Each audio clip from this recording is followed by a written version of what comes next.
Salam pemirsa, salam IT News. Jumpa lagi di channel IT News di program berita kami.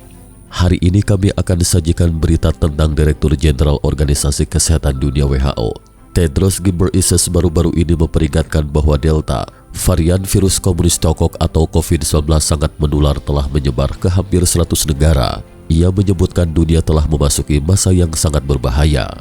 Simak berita selengkapnya. Pada 2 Juli 2021, Direktur Jenderal Organisasi Kesehatan Dunia WHO Tedros Ghebreyesus mengatakan pada konferensi pers bahwa jenis virus varian Delta telah ditemukan di setidaknya 98 negara dan menyebar dengan cepat. Dia mengatakan bahwa jenis virus Delta sangat berbahaya dan terus berevolusi dan bermutasi. Bahkan virus itu dengan cepat menjadi jenis virus utama di banyak negara. Hal ini membutuhkan evaluasi secara terus-menerus dan penyesuaian dengan cermat dari respon kesehatan masyarakat. Virus mutan Delta pertama kali muncul di India pada Oktober tahun lalu. Setelah menyapu Eropa menyebar ke kawasan Asia Pasifik, sejauh ini virus mutan ini menjadi yang paling cepat menyebar ke penjuru dunia. Menurut European Center for Disease Control and Prevention, pada akhir Agustus proporsi infeksi virus varian Delta di Eropa akan mencapai 90%. Jumlahnya menjadi virus varian utama yang menyebar di Eropa. Saat ini banyak negara termasuk Australia, Malaysia, Thailand, dan Indonesia dipaksa untuk memulai kembali memperluas tindakan pengendalian epidemi. Menteri Kesehatan Malaysia Nur Hisam mengumumkan di media sosial bahwa negara itu pada 28 Juni memiliki total 739.266 kasus virus komunis Tiongkok yang dikonfirmasi. Dalam sepekan terakhir Malaysia menambahkan 37.640 kasus baru. Rata-rata 7.377 kasus baru per hari. Perdana Menteri Malaysia Muhyiddin Yassin mengumumkan pada 27 Juni bahwa tindakan pencegahan dan pengendalian di negaranya terhadap epidemi virus komunis Tiongkok diperpanjang tanpa batas waktu. Muhyiddin Yassin mengatakan terkecuali jika jumlah diagnosis baru dalam sehari Malaysia turun di bawah 4.000, tingkat vaksinasi mencapai 10% dan permintaan unit perawatan intensif menurun, maka tindakan pembatasan tidak akan dilonggarkan. Ia berharap kondisi tersebut akan terpenuhi pada pertengahan Juli mendatang.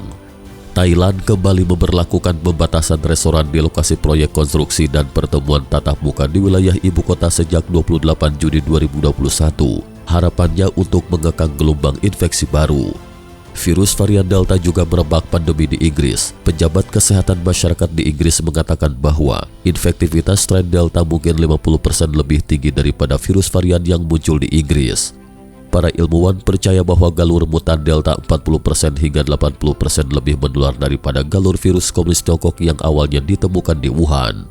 Inggris mencatatkan jumlah infeksi sehari tertinggi sejak 5 Februari pada 26 Juni. Sebanyak 18.270 orang terinfeksi di seluruh negeri, sedangkan jumlah infeksi mencapai hampir 100.000 kasus dalam seminggu, peningkatan tajam hampir 50% selama seminggu sebelumnya. Pemerintah Inggris memperpanjang perintah blokade hingga 19 Juli. Rencana serupa sedang dilaksanakan di wilayah lainnya dari Inggris Raya seperti di Skotlandia, Wales, dan Irlandia Utara.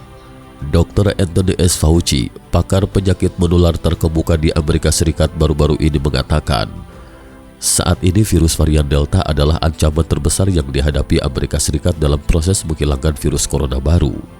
Dari kasus yang baru dikonfirmasi di Amerika Serikat, setidaknya 26% terinfeksi virus mutan Delta. Saat ini tingkat vaksinasi di kalangan orang dewasa di Amerika Serikat hampir 67%. Penelitian telah menunjukkan bahwa beberapa vaksin yang banyak digunakan seperti vaksin Pfizer dan vaksin AstraZeneca masih mempertahankan tingkat efektivitas yang besar terhadap strain Delta. Jika Anda sudah divaksinasi lengkap, pada dasarnya saya tidak akan mengkhawatirkannya, kata Aziz Keija, Dekan Fakultas Kesehatan Masyarakat Universitas Brown. Dirjen WHO itu juga mendesak kepada para pemimpin dari seluruh dunia untuk bekerja sama untuk memastikan bahwa pada saat ini hingga tahun depan sebanyak 70% orang di setiap negara sudah divaksinasi. Ia optimis secara efektif akan mengakhiri fase akut epidemi. Saat ini 3 miliar dosis vaksin telah didistribusikan di seluruh dunia. Organisasi Kesehatan Dunia menyerukan para pemimpin semua negara untuk memvaksinasi setidaknya 10% orang di semua negara sesegera mungkin. Harapannya memastikan bahwa petugas kesehatan dan mereka yang berisiko paling besar terlindungi. Sejauh ini Organisasi Kesehatan Dunia telah memberikan lampu hijau untuk 6 vaksin. Selain vaksin yang diproduksi oleh Pfizer, Moderna, Johnson & Johnson, dan AstraZeneca, juga termasuk vaksin Tiongkok Sinovac dan Sinopharm. Namun kedua vaksin Tiongkok ini belum disetujui oleh Food and Drug Administration (AS) dan European Medicines Agency. Sebagian besar negara di Amerika Utara dan Eropa belum menyetujui vaksin buatan Tiongkok. Ada banyak keraguan tentang kemanjuran perlindungan vaksin Tiongkok. Menurut laporan oleh Associated Press pada 2 Juli, Seychelles, Bahrain, dan negara-negara lain telah menggunakan jutaan vaksin Tiongkok yang tidak aktif.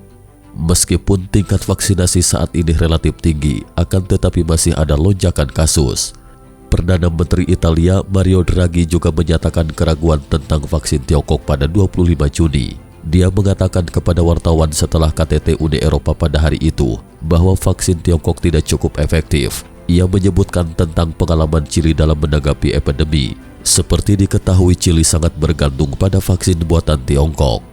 Hingga pada pukul 7.20 tanggal 3 Juli 2021, jumlah orang yang terinfeksi virus komunis Tiongkok di seluruh dunia melebihi 182.997.397 kasus, dan jumlah kematian melebihi 3.962.436 kasus.